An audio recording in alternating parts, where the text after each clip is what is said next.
there we go. It's great. Thank you very much for that introduction, Lynn. I have to say that when I told Mary Beasley that I was doing this talk, she said, "What do you know about this?" And I said, "Well, not a lot really, but I find it very hard to say no to Lynn when he asks so nicely." I'll remember that.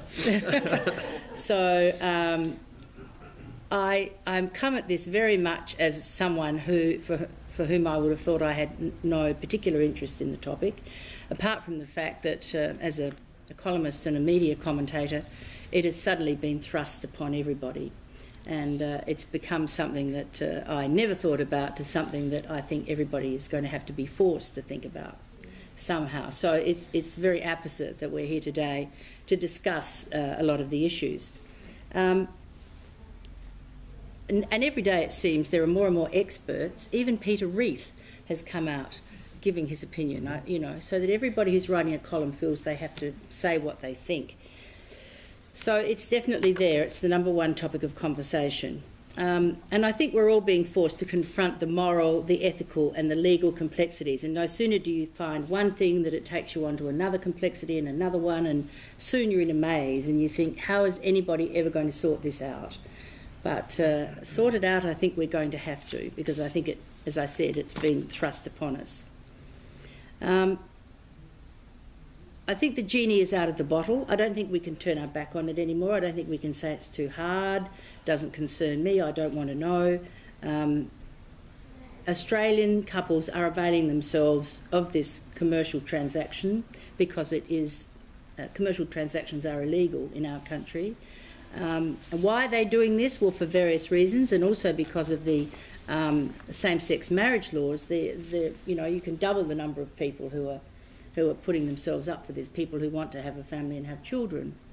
So we probably should start with, I looked up the definition of surrogacy, and it says the carrying of a pregnancy for intended parents. Now that's the general thing. Of course, there are two types. Gestational, which is the transfer of an embryo by IVF methods, and then the traditional, where the surrogate is impregnated naturally or artificially, but the resulting child is related to the surrogate mother. Now, in the United States, the gestational form is more common and less legally complex, so most people are opting for that one. If the surrogate receives money above the medical expenses, it's perfectly all right to pay for any medical expenses or travel or whatever, then it's considered a commercial surrogacy. And the legality of this varies from one jurisdiction to another or one state to another. But a lot of Australians, well, of course, it's more expensive in the United States as well than Thailand or India, which seems to be the go-to place at the moment.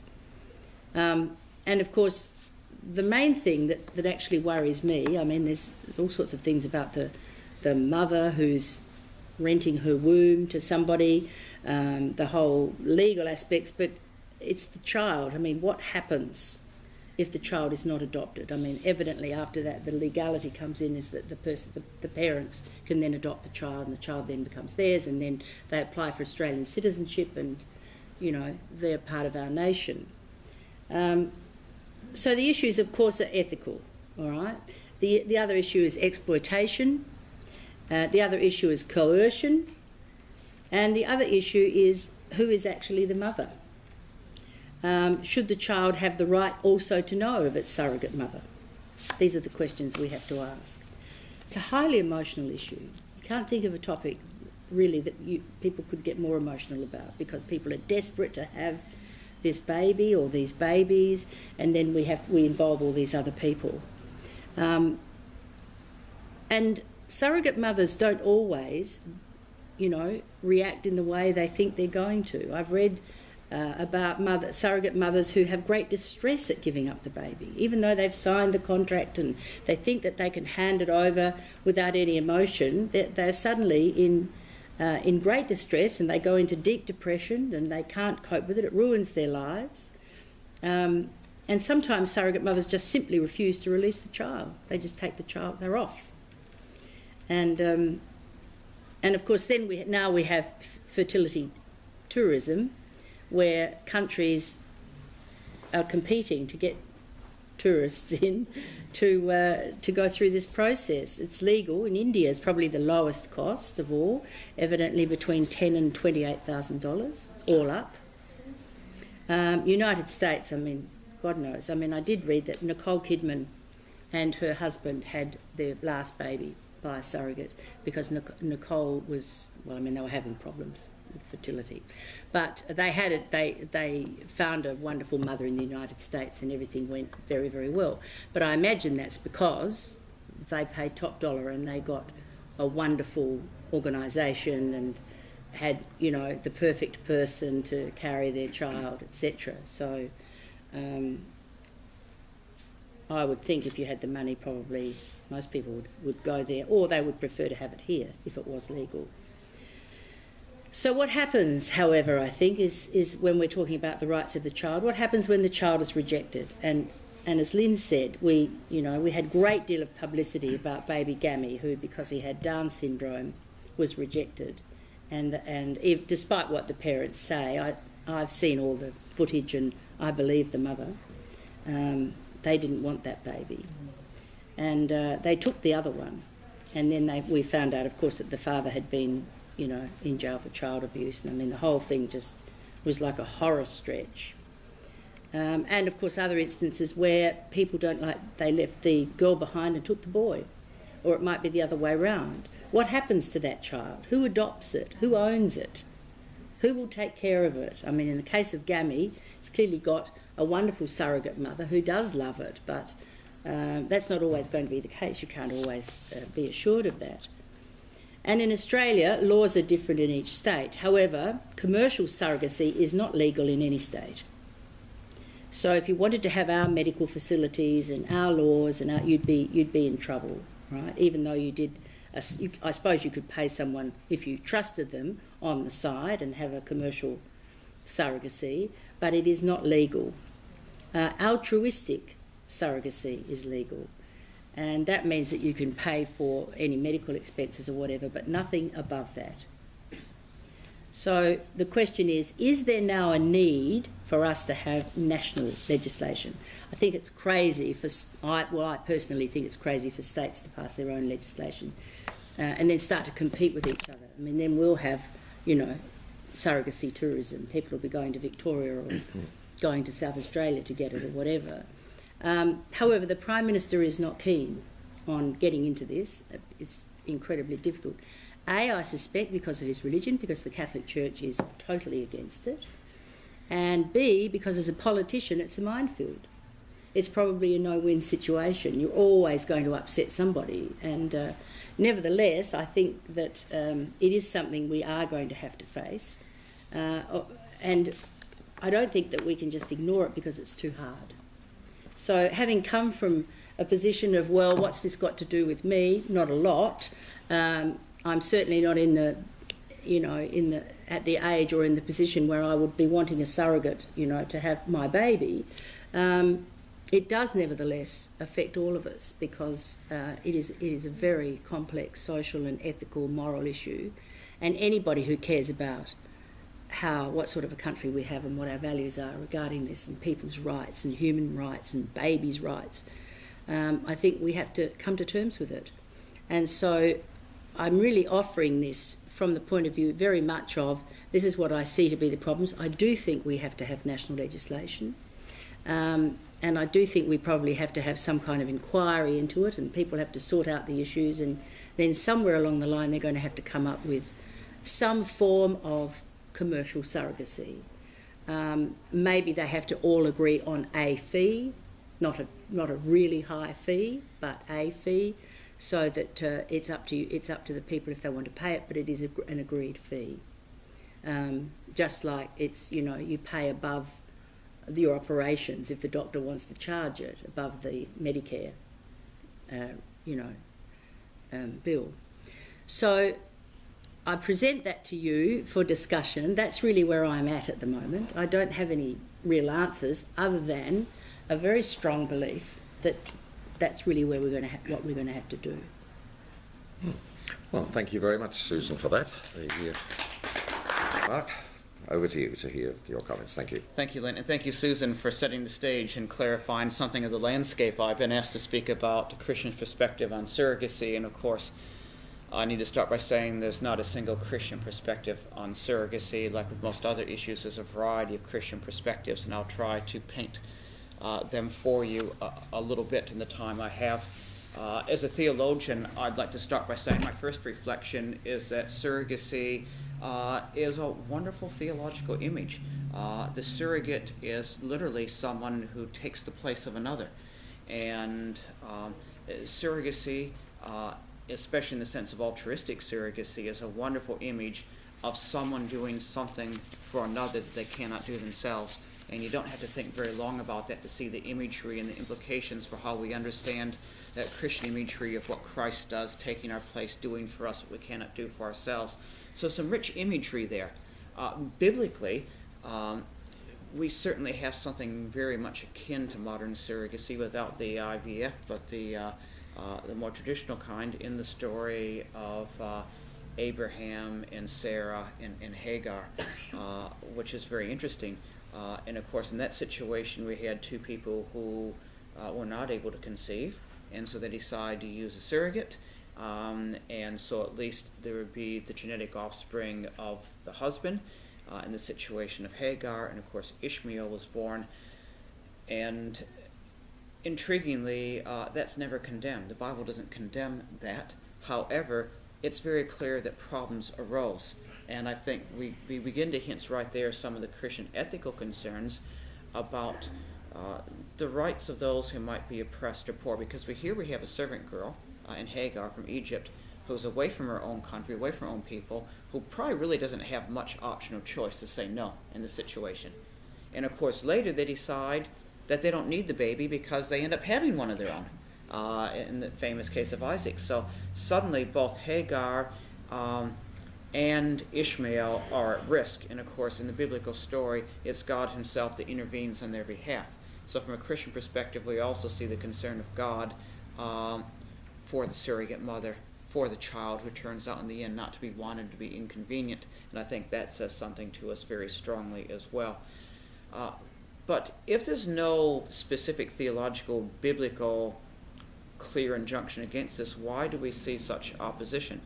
The Catholic Church, as was alluded to by Susan, is very strongly against this. The Catholic Catechism expressly rejects surrogacy as wrong. There's been a couple encyclicals in recent decades that have specifically rejected surrogacy. The main reason comes down to the understanding of marriage as being one flesh relationship between two people. The man and the woman are one flesh. In one flesh, then children can be produced, and and children then are seen as a gift, not a right.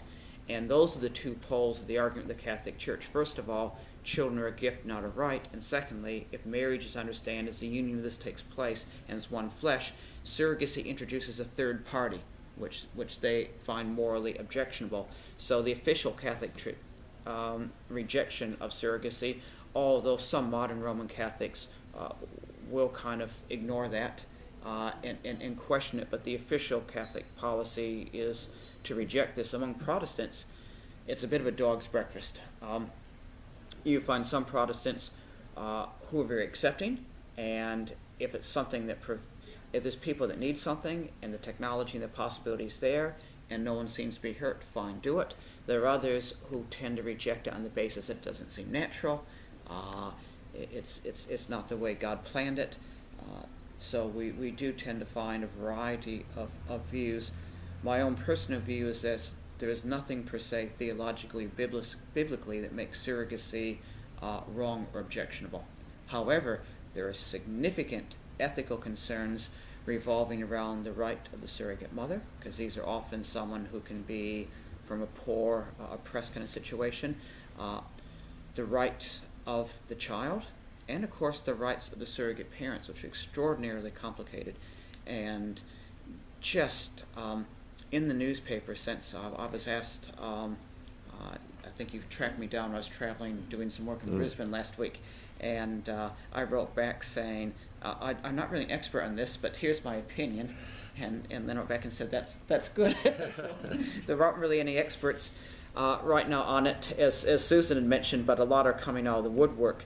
But reflecting upon it as a Christian thinker, there's so much going on, and seeing what just happened in the paper in the last few days, we see that none of us can just stand back away from the argument. We've had another case of supposedly a couple from Australia choosing one child and not another on the basis of gender. I think they took the girl and left the boy, because they already had a boy and they wanted to match sex. Oh, right. So I initially assumed that they would take I just assumed they'd take the boy, not the girl. but apparently it was the other way around. Yeah. We've also had revealed that there's been several cases of people going to India, and genetic testing later has shown that the child they brought home had no genetic relationship to either the mother or the father. So they've got someone else's baby, and someone somewhere else in the world perhaps has theirs, because some of these clinics are not that well looked at. There's the question of what if the surrogate mother decides, because there's a strong bonding for any that have been a mother's extraordinarily strong bonding that takes place during pregnancy, and sometimes the surrogate mother decides, no, I do not want to give up the child, so what rights do they have? In Australia, of course, we heard commercial surrogacy is illegal, altruistic surrogacy only is allowed, but because of that, there's a very limited resource of women willing to be a surrogate mother on altruistic basis. It has to be a very close family or friendship relationship usually to induce this to take place. So couples who can't find any other way to have children, have that strong desire, are then being forced to go to places like Thailand, like India, etc., where they're outside of Australian law, and there's different laws and policy in place. So I think there is pressure to look at the introduction of commercial surrogacy in Australia, simply to be able to allow to regulate things better. The question of whose rights we're looking at, and I suppose for some the situation becomes so complex that they just say that must be a sign that it's wrong, we shouldn't just do it, ban it completely. But again, there are some people who this is probably perhaps the only chance and way they might be able to have a child. It is a beautiful, wonderful image surrogacy when it goes well, but a word of caution that so often it doesn't go well. And just as there might be strong theological imagery in the absence of a specific rejection, there's also strong theological and Christian views on the rights of the poor, the oppressed, of children and others. And certainly it's huge potential for abuse in the whole situation, and the uncontrolled and rabid commercialization of children in the process of bringing children into being, to the point of this looks like an auction. There's been a story in the press just recently of a couple in which the surrogate mother actually held the child to ransom and threatened an abortion unless they agreed to pay more once it already come about. There's a situation of the Australian couple that apparently the twin that they didn't want was set up for adoption but for sale. And so again, money changed hands, and we can see huge implications. You don't commercialize and sell children, but yet if someone's going to spend their time and go through the effort of carrying a child for 9 months, certainly some sort of compensation would be in order. Most of us, if we do any little thing, we expect some kind of compensation, but because we want to avoid the one, we tend to restrict it entirely and then drive people into countries and cultures where it's not well regulated scientifically, legally, and in many other ways. And if things happen where we feel the rights of the parents, the surrogate mother, or the child aren't protected or honored, there's very little we can do in that situation, which creates a real minefield. So my view is that I don't think it's right for Christians to say it's black and white, to claim there's only one Christian view, or to reject it out of hand. I do have to admit I have concern with the Roman Catholic doctrine. I think they've looked at a couple things and tried to build a whole case around this and say that's it, the question's settled, we won't discuss it. I think it's more complex than that, and I think many Catholics feel that as well and find that difficult. But at the same time, I wouldn't take the view that says if technology allows, we can do it, there's no issues. I don't think the church has the right to morally legislate on this. I don't think we have the right to tell people what they can and can't do as society, but I do think we have an obligation to be involved in the discussion and to give guidance and advice not just to our own people within the Christian community, but to society as large, thinking about it from within the rich tradition of our theological and ethical background. So that would be my contribution on opening thoughts. And thank you. Well, Mark, thank you very much indeed for that. That was